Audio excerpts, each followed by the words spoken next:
Hello everyone, once again you are most welcome on this channel Extra Care Classes। आज का जो हमारा lecture है वो सेंटेंस के ऊपर है कि सेंटेंस क्या होते हैं, करेक्ट वे सेंटेंस का क्या होता है। तो आज हम वो डिस्कस करेंगे। पहले मैं कुछ बात करता हूँ कमेंट्स के ऊपर।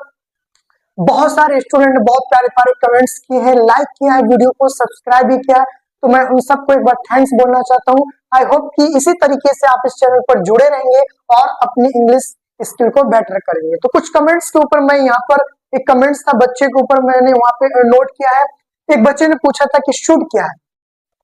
जो मैंने आर्टिकल का जो वीडियो अपलोड किया था कि ए एंड और द तीन आर्टिकल्स होते हैं, उस वीडियो में एक बच्चे का कमेंट था कि शुड क्या होता है। तो मैं बताना चाहूंगा कि शुड क्या होता है। और एक चीज आप दिमाग में रख लीजिए कि आर्टिकल्स केवल तीन हैं, ए एंड और द, इसके अलावा कोई आर्टिकल नहीं होता है। इंग्लिश ग्रामर में आर्टिकल्स केवल 3 होते हैं, ए एंड द, इसके अलावा कोई भी आर्टिकल नहीं होता है। बच्चे का कमेंट ये था कि सर जो शुड होता है वो कॉन्सोनेंट होता है या फिर वोवल। तो ध्यान दीजिए कि should be neither a vowel nor a consonant, it is a part of modal verb. ये मॉडल वर्ब का एक हिस्सा होता है, ना ही ये वोवल होता है ना ही ये कॉन्सोनेंट होता है। हम जब मॉडल्स में पढ़ेंगे तो आपको शुड पढ़ाया जाएगा, ठीक है। उसके बाद बहुत सारे मॉडल्स वर्ब होते हैं, मे होता है, कैन होता है, कुड होता है, शुड होता है, वुड होता है। तो ये जो होता है वो मॉडल का एक पार्ट होता है, ना ये वोवल होता है ना ही ये कॉन्सोनेंट होता है। आर्टिकल का ये कोई पार्ट नहीं है, ठीक है। आई होप कि आप समझ गए होंगे कि शुड जो होता है ना ही वोवल होता है और ना ही कॉन्सोनेंट होता है, ये एक मॉडल का एक पार्ट होता है। क्लियर। तो चलिए हम अपने आज के नए टॉपिक को स्टार्ट करते हैं। आज का जो लेक्चर है वो है द सेंटेंसेस। सेंटेंस क्या होता है? सेंटेंस को हिंदी में हम लोग बोलते हैं वाक्य। क्या बोलते हैं बच्चों? वाक्य। आप जो भी इंग्लिश पढ़ रहे हैं, ठीक है, आप एक एक की मीनिंग का अर्थ आपको पता होना चाहिए, ताकि जो स्पोकन में जो लोग प्रॉब्लम क्रिएट करते हैं वो यही प्रॉब्लम क्रिएट करते हैं क्योंकि उनको आता है इंग्लिश बट बोलने में हिचकिचाते क्यों है? क्योंकि उनको बहुत सारे वर्ड्स नहीं पता होते। तो हम इंग्लिश पढ़ रहे हैं तो एक एक का हमें अर्थ पता होना चाहिए, इंग्लिश की हिंदी पता होनी चाहिए, हिंदी की इंग्लिश पता होनी चाहिए। तो सेंटेंस को हम लोग क्या बोलते हैं? वाक्य बोलते हैं। सबसे पहले डेफिनेशन की बात करेंगे। What is sentence? A sentence is a group of words. A sentence is a group of word. वाक्य शब्दों का एक समूह होता है। वाक्य जो होता है वो शब्दों का एक समूह होता है, that are arranged in order to make complete sense. और अरेंज का मतलब ये नहीं कि बस एक तरीके से एक सेंटेंस लिखा हुआ हो और जैसे तैसे लिखा हुआ। कोई भी जो सेंटेंस बनता है वो 3 चीजें सबसे इंपॉर्टेंट होती है, subject, verb, object. Subject, verb, object. ये एक ऐसा इंजन है जी, इसी इंजन से पूरा एक गाड़ी चलता है। सेंटेंस को अगर रन करवाना है, सेंटेंस को रोड पे चलाना है, तो उस सेंटेंस के अंदर ये 3 चीजें मस्ट है, सब्जेक्ट, वर्ब, ऑब्जेक्ट, ठीक है। इसके लिए मैं एक अलग से लेक्चर बता दूंगा बच्चों को, एक लेक्चर बनाऊंगा वीडियो में कि सब्जेक्ट कैसे ढूंढते हैं, वर्ब कैसे ढूंढते हैं, ऑब्जेक्ट को कैसे फाइंड करते हैं, क्योंकि बहुत सारे स्टूडेंट सेंटेंस के अंदर सब्जेक्ट, वर्ब, ऑब्जेक्ट को फाइंड नहीं कर पाते। तो उनके लिए मैं एक अलग से क्लिप बनाऊंगा। आज के इस क्लास में केवल ये समझना है कि सेंटेंस क्या होता है। तो आपको अपने माइंड में फिट रखना है केवल ये चीज कि सेंटेंस जो बनता है वो 3 चीजों से बनता है, सब्जेक्ट, वर्ब, ऑब्जेक्ट। और मैंने फर्स्ट वीडियो में एक सेंटेंस लिखा था, Rohan is a good boy. उस सेंटेंस में ये था, Ram is a good boy, ठीक है। चलिए मैंने नाम को चेंज कर दिया, राम हो या रोहन, ठीक है। सेंटेंस को समझेंगे कि मिस्टेक कहां पे था। मैंने वहां पे लिखा था कि Ram is a good boy, Ram एक अच्छा लड़का है, और मैंने यहाँ पे लिखा हुआ है कि Rohan is a good boy, Rohan एक अच्छा लड़का है। और मैंने बताया था कि ये सेंटेंस जो है वो इनकरेक्ट है, बट कैसे? तो आज वो क्लियर हो जाएगा कि सेंटेंस ये कहां पर मिस्टेक है। ये सेंटेंस जो है वो इनकरेक्ट है, तो करेक्ट कैसे होगा, क्यों इसमें मिस्टेक है। Rohan is a good boy, Rohan एक अच्छा लड़का है।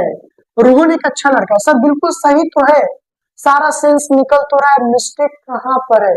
देखो, सेंटेंस बनाने के कुछ रूल्स होते हैं, आप उस रूल को अपने माइंड के अंदर बिल्कुल फिट रखेंगे। क्या प्रॉब्लम है इसके अंदर? देखो, कोई भी जो सेंटेंस स्टार्ट होता है, फर्स्ट लेटर जो होता है हमारा, फर्स्ट लेटर क्या होना चाहिए? कैपिटल होना चाहिए।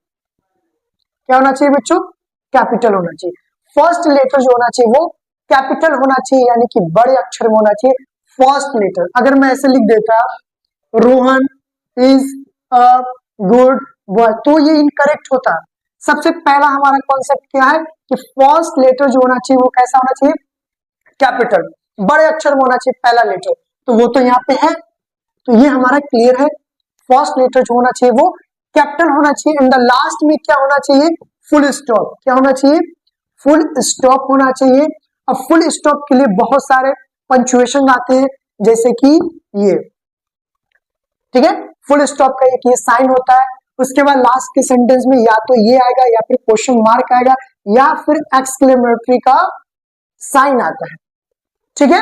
तो यहां पर प्रॉब्लम यही था, Rohan is a good boy, sentence बिल्कुल ठीक लिखा हुआ है, लेकिन ये इनकरेक्ट इसलिए था क्योंकि लास्ट में क्या नहीं था? फुल स्टॉप नहीं था। किसी सेंटेंस में अगर लास्ट में उसका एंड नहीं किया गया है तो वो इनकरेक्ट हो जाएगा, ठीक है, क्योंकि ये सेंटेंस अभी इनकम्प्लीट था। जैसे ही फुल स्टॉप लगा तो ये बात क्लियर हो गई कि सेंटेंस अब कंप्लीट हो गया है, सब चीजें इसमें है। फर्स्ट लेटर जो है वो कैपिटल भी है और लास्ट में एक फुल स्टॉप भी लगा हुआ है, ठीक है। तो आई होप कि अब आपको ये समझ में आ गया होगा कि ये सेंटेंस इनकरेक्ट क्यों था, और अब ये जो सेंटेंस है वो फुल्ली करेक्ट है, ठीक है, पूरी तरीके से अब ये सेंटेंस बिल्कुल करेक्ट है। तो आई होप कि ये वाला कॉन्सेप्ट आपको समझ में आ गया होगा कि हमें क्या क्या चीजें ध्यान रखना है सेंटेंस को लिखते वक्त, ठीक है। फर्स्ट लेटर जो है वो कैपिटल होना चाहिए, लास्ट में होना चाहिए वो एक फुल स्टॉप होना चाहिए, चाहे वो फुल स्टॉप का साइन हो या क्वेश्चन मार्क का या फिर एक्सक्लेमेटरी का। क्वेश्चन मार्क कब लगता है और एक्सक्लेमेटरी कब लगता है, ये आप देखेंगे पार्ट 2 में। ये पार्ट 1 है सेंटेंसेस का, पार्ट 2 में हम देखेंगे कि सेंटेंसेस के कितने टाइप्स होते हैं। 4 सबसे मोस्ट इंपॉर्टेंट टाइप्स होते हैं, assertive and declarative sentence, interrogative sentence, exclamatory sentence, ठीक है। ऐसे 4 टाइप्स के आपको सेंटेंस पढ़ाया जाएगा पार्ट 2 में। तो पार्ट 1 में केवल हम छोटे छोटे प्रॉब्लम को सॉल्व करेंगे जो मिस्टेक करते हैं सेंटेंस के अंदर। आई होप कि आपको ये वाला कॉन्सेप्ट क्लियर हो गया होगा कि कहां पर मिस्टेक था। अब सबसे जो इंपॉर्टेंट बात अब हम करेंगे वो देखो क्या है, ये कॉन्सेप्ट आपको अच्छे से समझ में आ गया होगा। अब जो डेफिनेशन की जो सेकेंड लाइन है हम उसको अब क्लियर करेंगे, ठीक है। ये तो समझ में आ गया कि क्या है, sentence is a group of word. Sentence जो होता है वो शब्दों का एक ग्रुप होता है। कैसे शब्द? देखो यही सेंटेंस को मैं दोबारा लिखता हूं, Rohan is a good boy, Rohan is a good boy, Rohan एक अच्छा लड़का है। देखो फर्स्ट वर्ड कैपिटल है और लास्ट में एक फुल स्टॉप है, क्लियर। देखो a sentence is a group of word, शब्दों का एक ग्रुप है, तब जाकर ये सेंटेंस कहलाते हैं। देखो लिखा हुआ है रोहन, अब इसमें लेटर की बात करेंगे तो ROHAN 1 2 3 4 5 लेटर्स है इसके अंदर। जब इस 5 लेटर्स को ऐड किया गया, जब इस 5 लेटर को मैंने ऐड किया तो क्या बन गया? पूरा एक वर्ड बन गया। तो वर्ड कैसे बनते हैं? लेटर्स को जब आपस में जोड़ा जाता है तो वर्ड बनते हैं, और जब बहुत सारे वर्ड्स को आपस में जोड़ा जाता है तो एक सेंटेंस बनता है। क्लियर? ये चीज आपको समझ में आई कि सेंटेंस कैसे बनते हैं और वर्ड्स कैसे बनते हैं। बहुत सारे लेटर्स मिलकर आपस में एक वर्ड बनाते हैं और बहुत सारे वर्ड्स मिलकर एक सेंटेंस बनाते हैं। क्लियर? तो ये सेंटेंस बन गया और ये सेंटेंस बिल्कुल करेक्ट है। अब देखो जो सबसे इंपॉर्टेंट बात थी ये थी कि arrange order to make complete sense, यानी कि जो अरेंज होना चाहिए वर्ड्स वो एक सेंस निकालना चाहिए, सेंटेंस में एक सेंस होना चाहिए, समझबूझ होना चाहिए।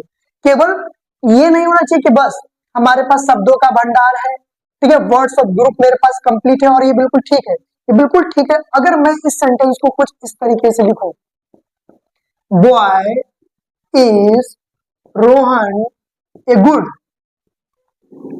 Boy is Rohan a good, क्या ये सेंटेंस ठीक है? ये सेंटेंस इनकरेक्ट है। बट कैसे? इसमें भी रोहन, यहाँ पे भी रोहन, इसमें भी इज, इसमें भी इज, इसमें ए और गुड है तो इसमें भी ए और गुड है, इसमें बॉय है, इसमें भी बॉय, फर्स्ट वर्ड कैपिटल भी है, लास्ट में फुल स्टॉप भी है, बट ये सेंटेंस आपको समझ में आया? बिल्कुल भी नहीं आया। उसी तरीके से हिंदी में हुआ कि Rohan is a good boy.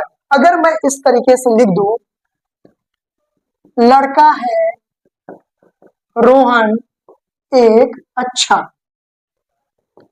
लड़का है रोहन एक अच्छा, इसकी हिंदी होती Rohan is a good boy, Rohan एक अच्छा लड़का है। मैंने उसको इस तरीके से लिख दिया। क्या आपके दिमाग में ये चीज समझ में आ रही है?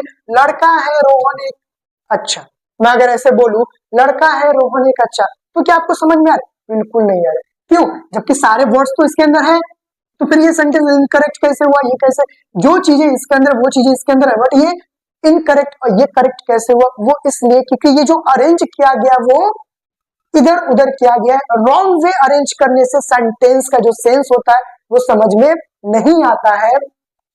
इस सेंटेंस का सेंस समझ में आ रहा है कि रोहन एक अच्छा लड़का है, बस इस सेंटेंस का सेंस समझ में नहीं आ रहा है, तो फिर ये सेंटेंस नहीं है। सेंटेंस वो होता है जिसका सेंस समझ में आना चाहिए, चाहे बहुत सारे वर्ड्स हो या फिर एक छोटा सा वर्ड हो। जैसे फॉर एग्जाम्पल, जैसे आप प्रिंसिपल के चैम्बर में जाते हो तो स्टूडेंट्स क्या बोलते हैं? मे आई कम इन सर, क्या मैं अंदर आ सकता हूं? और प्रिंसिपल कहते हैं यस, हाँ। आपने बहुत सारे वर्ड्स मिलाए, मे आई कम इन, मे आई कम इन, मे आई कम इन सर, श्रीमान क्या मैं अंदर आ सकता हूं? और सर ने बोला यस, यस, हाँ, यू कैन इंटर, तुम अंदर आ सकते हो। देखो यहां पर एक वर्ड, दो वर्ड, तीन वर्ड, चार, पांच वर्ड्स का एक ग्रुप हुआ, तब जाकर ये पूरी तरीके से सेंटेंस बन गया। क्योंकि सेंटेंस क्या होता है? Group of words. क्लियर? एक ये सेंटेंस था, दूसरा सेंटेंस था यस, केवल एक वर्ड बना, इसमें बहुत सारे वर्ड मिक्स हैं। मे आई कम इन सर, सर क्या मैं अंदर आ सकता हूं? जब सर को बात समझ में आई है कि तुमने क्या बोला है, तभी तो सर ने बोला यस, हाँ आ सकते हो। अगर वो समझ में नहीं आता तो सर कंफ्यूज हो जाता कि पता नहीं क्या बोल रहे हैं। समझ में आ गया?